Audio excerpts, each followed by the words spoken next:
Hey everyone, welcome back to another video. আবার একটা নতুন রান্না নিয়ে চলে এসেছি। ওটস আর পোলাও বানাতে আমাদের প্রথমেই যেটা লাগছে সেটা হচ্ছে ওটস। আমি এখানে এই বাটির এক বাটি ওটস নিয়ে নিয়েছি। এটা আমি কোয়েকার ওটস নিয়েছি, আপনারা যে কোনো ওটস নিতে পারেন।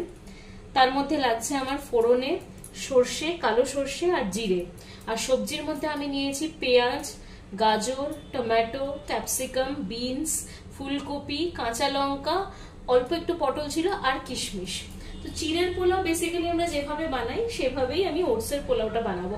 পটলটা অনেকে দেয় না, বেসিক্যালি দেয়ই না, কিন্তু এখানে আমি সব সবজিগুলোকে ইনক্লুড করার জন্য এটা দিয়েছি। তো এই যে সবজির কোয়ান্টিটিগুলো নিয়েছি সেটা আপনারা আন্দাজ মতন নেবেন আপনাদের।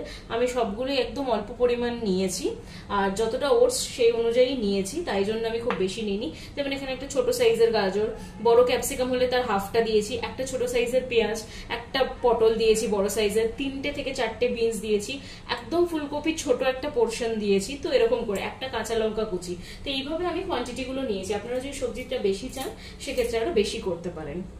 রান্নাটা একটু মিষ্টি মিষ্টি হবে আর খুব হেলদিয়ার ভার্সন হয় এটা, যেহেতু ওটস দিয়ে বানাচ্ছি আর এতগুলো সবজি আছে।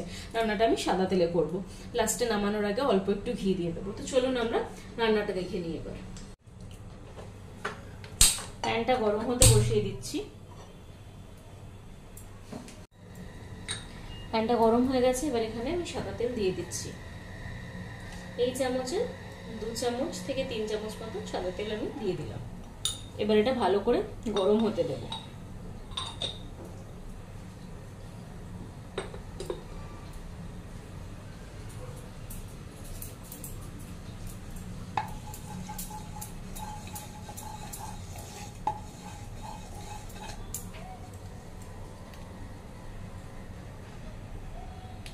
তেলটা এখানে গরম হয়ে গেছে। প্রথমেই ফোড়নে সর্ষে আর জিরেটা দিয়ে দিচ্ছি। তারপর একে একে সবজিগুলো আমি অ্যাড করে দেব। পেঁয়াজটা দিয়ে দিচ্ছি, কাঁচা লঙ্কা দিয়ে দিলাম, বিনসটা দিচ্ছি, ফুলকপি, গাজর, ক্যাপসিকাম আর পটলটাও দিয়ে দিলাম। টমেটোটা একটু পরে দেব।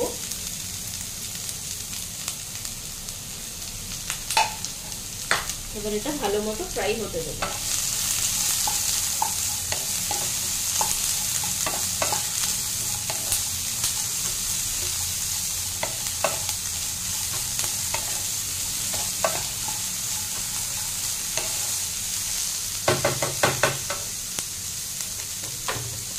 এখানে এবার আমি একটু নুন দিয়ে দেব।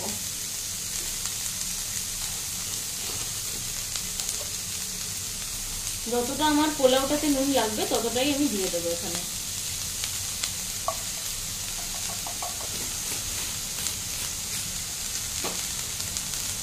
ভালো করে মিশিয়ে নেব।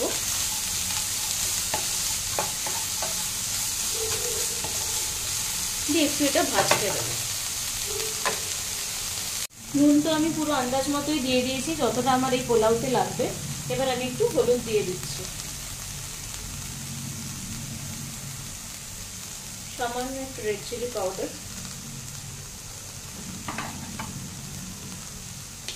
টমেটোটা দিয়ে দেবো। ভালো করে মিশিয়ে নিয়ে একটু হাই ফ্লেমে এবার একটু এটাকে ভেজে নেব।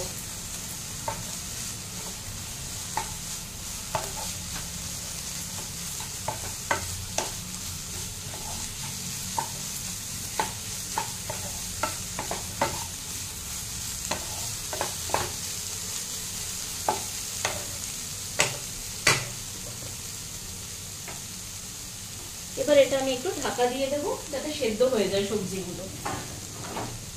লো ফ্লেমে রেখে এটাকে আমি ঢাকা দিয়ে দিচ্ছি।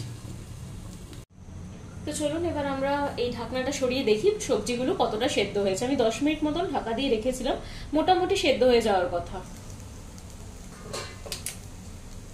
দেখুন অলমোস্ট এগুলো সেদ্ধ হয়েই গেছে। এবার আমি কি করব, কিশমিশটা আর ওটসটা দিয়ে দেবো। কিশমিশগুলো দিয়ে দিলাম, ওটসটাও আমি দিয়ে দিলাম। ভালো করে এবার মিশিয়ে নেব।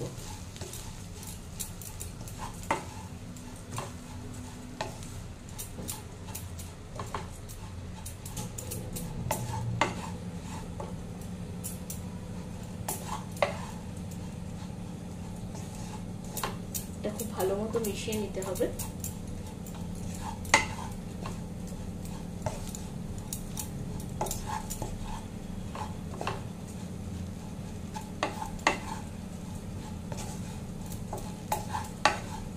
এবার আমি অল্প একটু জল দিয়ে দেবো। জল আমার লাগবে না, এটা অল্প একটু জল দিলেই এটা সেদ্ধ হয়ে যাবে, যেহেতু সবজিগুলো সেদ্ধ হয়েই গেছে।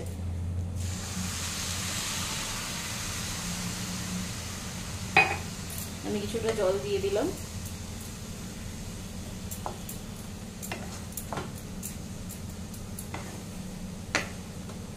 এই সময় আমি একটু মিষ্টি দিয়ে দেবো, কারণ কি পোলাও, যে কোনো পোলাও, চিড়ের পোলাও হলেও সেটা একটু মিষ্টি মিষ্টি ভালো লাগে, তো চিনির বদলে আমি গুড় পাউডারটা ইউজ করছি।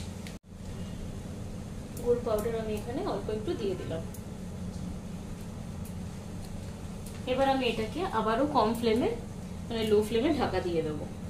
এটা কিছুক্ষণ হতে থাক, তারপর অটোমেটিক্যালি এটা একটু ঝরঝরে হয়ে যাবে। যেহেতু ওটস, তাই খুব বেশি আমাদের এটাকে নিয়ে বেশিক্ষণ কুক করার দরকার নেই। ওটসটা একটু বেশি না হলে দলা পাকিয়ে যেতে পারে বা লাম্প টাইপের হয়ে যেতে পারে, তাই জন্য একটু লো ফ্লেমে ঢাকা দিয়ে 2 থেকে 3 মিনিট, তারপর আমি এটাকে বন্ধ করে দেবো গ্যাসটা। তো এটা 2 মিনিট মতন হয়ে গেছে। এবার আমি গ্যাসের ফ্লেমটা অফ করে দিচ্ছি। দেখুন, এটা ভালো করে মিক্স করে নিই। কিছুক্ষণ ঠান্ডা হলেই কিন্তু এটা ঝরঝরে হয়ে যাবে ওটসটা। যেহেতু এখন একটু গরম আছে, তাই একটু লাম্পের মতন মনে হতে পারে, কিন্তু এটা ঠান্ডা হলেই ঝরঝরে হয়ে যাবে। তো এই সময় আমি 1 চামচ ঘি দিয়ে দিলাম।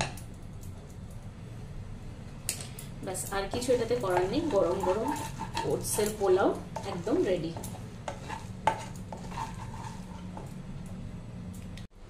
তো গরম গরম ওটসের পোলাও বা ওটসের পোহা একদম আমাদের রেডি। তো এটার সাথে আপনারা অল্প একটু কেচাপ নিতে পারেন, কোনো চাটনি নিতে পারেন, বা পোহা যেরকম ভাবে খায় ওপর থেকে কোনো রকমের চানাচুর টাইপের, যেগুলো সেও বলে, আনারদানা, মানে একটু অল্প একটু পমোগ্রানেট, এগুলো দিয়ে খেতে পারেন, খুব ভালো লাগবে। আপনারা তাহলে দেখলেন আমি রান্নাটা কিভাবে বানালাম। আপনারাও বাড়িতে এভাবে ট্রাই করবেন, আর অবশ্যই আমাকে কমেন্ট করে জানাবেন আপনাদের কেমন লাগলো। আমার চ্যানেলটাকে লাইক করবেন, শেয়ার করবেন, সাবস্ক্রাইব করবেন, ফ্রেন্ডস রিলেটিভসের মধ্যে অনেক বেশি শেয়ার করে দেবেন। সবাই খুব ভালো থাকবেন, সুস্থ থাকবেন। Bye bye.